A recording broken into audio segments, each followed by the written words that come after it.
আসসালামু আলাইকুম বন্ধুরা। তো প্রবাসীদের জন্য এনবিআর থেকে যে প্রেস বিজ্ঞপ্তি দেওয়া হয়েছে এর মূল সারমর্ম জিনিসটা জেনে নেন।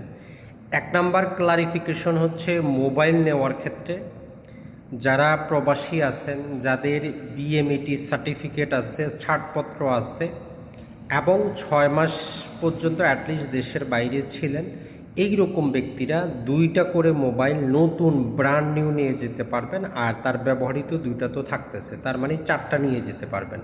তবে একটা কনফিউশন বা দুর্বলতা তারা রেখেছে, যারা বিএমইটি ছাড়পত্র না নিয়ে এসেছেন কিন্তু বিদেশে এসে তারা প্রবাসী কল্যাণ কার্ড করেছেন, এদের ভেজালটা বাঁচবে। এদের ক্ষেত্রে এইখানে বিএমইটি অথবা ওয়েজ আনার কার্ড এটা লেখার দরকার ছিল। তো অন অ্যাভারেজ আমরা বলতে পারি যে একজন প্রবাসী দেশে যাওয়ার সময় আপনি চারটা মোবাইল ফোন নিয়ে যেতে পারবেন।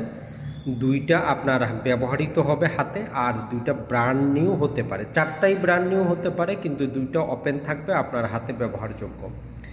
এরপরে আসি অলংকারের ক্ষেত্রে যেই সুবিধাটা তারা দিয়েছে। পূর্বে ছিল প্রতি পঞ্জিকা বছরে শুধু একবার, এখন হচ্ছে যে আপনি যদি একজন প্রবাসী হন, দেশের বাইরে থাকেন, আপনি বছরে একবার অথবা যতবার যাবেন ১০০ গ্রাম পর্যন্ত অলংকার বিনা শুল্কে আপনি নিয়ে যেতে পারবেন। আর স্বর্ণের বারের ক্ষেত্রে এসেছে ১০ তোলা পর্যন্ত যে স্বর্ণের বার আছে, এইটা আপনি পঞ্জিকা বছরে শুধুমাত্র একবার নিয়ে যেতে পারবেন। তবে প্রতি তোলা বা ভরির জন্য আপনাকে ৫,০০০ টাকা করে শুল্ক দিতে হবে। আর আপনি দেশে যাওয়ার আগে চাইলে অনলাইনেও আপনি এই যে ডিক্লারেশনটা দিতে পারবেন, যদি না দেন সেখানে গিয়েও দেওয়া যাবে।